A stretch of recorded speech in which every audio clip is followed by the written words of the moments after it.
Đàm Tùng Vận và Hứa Khải hẹn hò vào ngày lễ Giáng sinh khi một khoảnh khắc mùa đông khiến dân mạng bàn tán xôn xao. Giáng sinh vốn là khoảng thời gian đặc biệt trong năm, không chỉ bởi ánh đèn rực rỡ, những con phố ngập tràn sắc đỏ và tiếng nhạc quen thuộc, mà còn bởi cảm giác ấm áp rất riêng mà ngày lễ này mang lại. Và cũng chính trong không khí ấy, một câu chuyện bất ngờ xuất hiện trên mạng xã hội. Câu chuyện về Đàm Tùng Vận và Hứa Khải được cho là hẹn hò cùng nhau vào đêm Giáng sinh, khiến dân mạng không khỏi xôn xao, bàn tán và tò mò. Không có thông báo chính thức, không có lời xác nhận rõ ràng, chỉ là vài hình ảnh, vài dòng chia sẻ và rất nhiều suy đoán. Nhưng cũng chừng đó thôi, đã đủ để cả internet phải dừng lại. Câu chuyện bắt đầu từ một bức ảnh được lan truyền trong đêm Giáng sinh. Bức ảnh không rõ mặt, chỉ là hai bóng người đứng cạnh nhau dưới ánh đèn trang trí. Phía sau là cây thông Noel cao lớn, người chụp không ghi chú nhiều, chỉ để lại một dòng ngắn: Giáng sinh năm nay, tình cờ bắt gặp hai người quen. Không ai dám chắc đó có phải Đàm Tùng Vận và Hứa Khải hay không. Nhưng dáng người, phong cách ăn mặc và đặc biệt là cảm giác thân quen trong bức ảnh khiến cư dân mạng bắt đầu suy đoán. Và từ khoảnh khắc ấy, câu chuyện lan đi rất nhanh. Ngay sau khi hình ảnh xuất hiện, cộng đồng mạng nhanh chóng vào cuộc. Những chi tiết nhỏ nhất được mang ra phân tích: chiếc áo khoác, đôi giày, kiểu mũ, thậm chí là dáng đứng. Có người cho rằng phong cách ấy rất giống Đàm Tùng Vận, giản dị, kín đáo nhưng tinh tế. Có người lại nhận ra bóng dáng quen thuộc của Hứa Khải trong cách đứng và tỷ lệ cơ thể. Những bài đăng so sánh ảnh cũ, ảnh mới bắt đầu xuất hiện, không phải để khẳng định, mà để đặt ra câu hỏi, liệu đây chỉ là trùng hợp hay thực sự là một buổi hẹn hò kín đáo trong ngày lễ đặc biệt. Nếu câu chuyện xảy ra vào một ngày bình thường, có lẽ phản ứng của dư luận đã không mạnh đến vậy.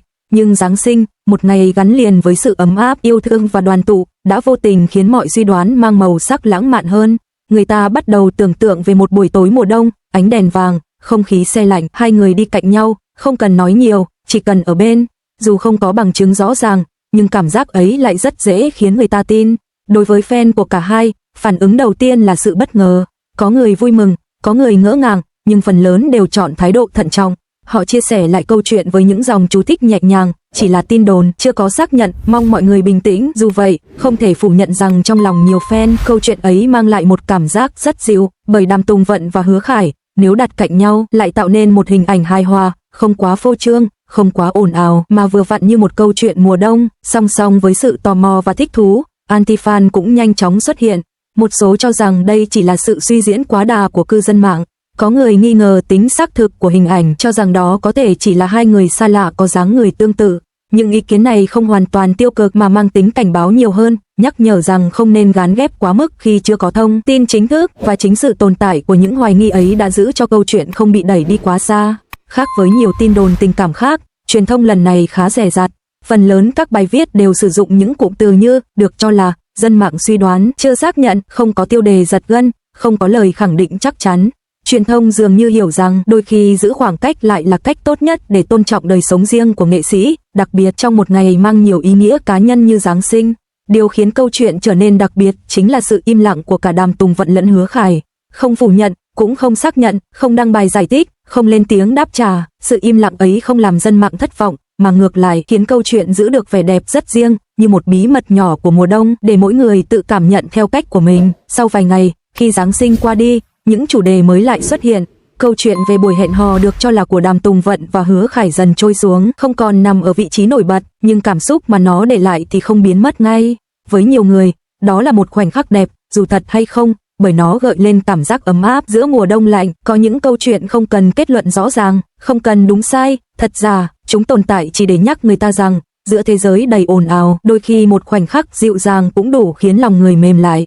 Và câu chuyện về Đàm Tùng Vận và Hứa Khải trong đêm Giáng sinh, dù chỉ là lời đồn hay một sự trùng hợp, đã làm được điều đó. Nó không gây tranh cãi dữ dội, không để lại dư âm nặng nề, mà khép lại bằng cảm giác nhẹ nhàng, rất đúng với tinh thần của mùa lễ. Giáng sinh vốn không phải là ngày dành cho những ồn ào. Đó là khoảng thời gian mà con người có xu hướng sống chậm lại, nghĩ nhiều hơn về gia đình, về những mối quan hệ thân thiết và về sự ấm áp giản đơn. Có lẽ cũng vì thế, câu chuyện xoay quanh Đàm Tùng Vận và Hứa Khải trong đêm lễ này mang một sắc thái rất khác so với những tin đồn thường thấy. Người ta không bàn tán bằng giọng điệu gay gắt, không có những tranh cãi dữ dội đúng sai, thay vào đó là sự tò mò pha lẫn một chút mong manh, giống như khi nhìn thấy tuyết rơi, biết rằng nó có thể tan rất nhanh, nhưng khoảnh khắc rơi xuống thì vẫn rất đẹp. Trong trí tưởng tượng của nhiều người, nếu đó thực sự là một buổi hẹn hò, thì đó hẳn không phải là một cuộc gặp gỡ phô trương. Đàm Tùng Vận vốn được biết đến là người kín đáo, yêu sự yên tĩnh. Hứa Khải cũng không phải kiểu người thích khoe khoang đời tư. Hai con người ấy, nếu đứng cạnh nhau giữa đêm Giáng sinh, có lẽ chỉ cần một góc phố yên bình, một quán nhỏ ấm áp là đủ. Chính sự tưởng tượng rất đời ấy đã khiến câu chuyện trở nên gần gũi. Nó không còn là chuyện của người nổi tiếng mà giống như câu chuyện của bất kỳ ai. Những người chọn ở bên nhau vào một ngày đặc biệt, không cần chứng minh điều gì với thế giới. Khi câu chuyện kéo dài thêm vài ngày, nhiều fan không còn tập trung vào việc truy tìm bằng chứng mà bắt đầu nói về một điều trừu tượng hơn, cảm giác phù hợp. Họ nhắc lại những lần Đàm Tùng Vận và Hứa Khải từng xuất hiện cùng khung hình, từng hợp tác, từng được khen ngợi vì sự tự nhiên trong tương tác. Có fan chia sẻ rằng, nếu hai người thật sự hẹn hò, họ sẽ không thấy bất ngờ bởi cả hai đều mang lại cảm giác an toàn và bình yên. Nhưng cũng có fan nói rằng, dù câu chuyện có thật hay không, họ vẫn tôn trọng sự riêng tư của hai nghệ sĩ bởi điều quan trọng nhất là họ được sống đúng với cảm xúc của mình. Khi không có thêm hình ảnh mới, không có lời xác nhận hay phủ nhận, những tiếng nói hoài nghi cũng dần thưa thớt. Anti-fan không tìm được lý do để công kích bởi câu chuyện chưa từng bị thổi phồng quá mức.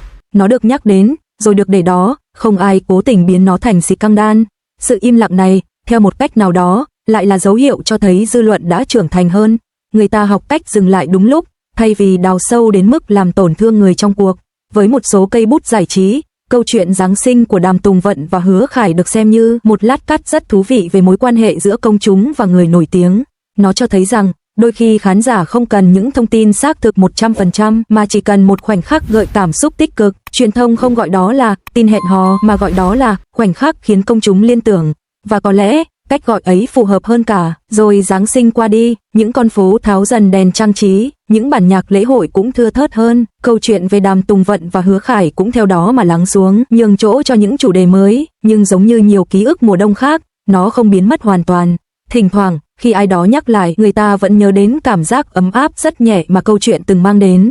Cuối cùng, không ai biết chắc liệu Đàm Tùng Vận và Hứa Khải có thực sự hẹn hò trong đêm Giáng sinh ấy hay không, nhưng có lẽ điều đó không còn quá quan trọng, bởi điều đẹp nhất mà câu chuyện để lại không phải là câu trả lời, mà là cảm giác bình yên mà nó mang theo. Giữa một thế giới giải trí đầy ồn ào, nơi mọi cảm xúc thường bị phóng đại, việc một câu chuyện có thể khép lại trong sự nhẹ nhàng đã là điều hiếm hoi.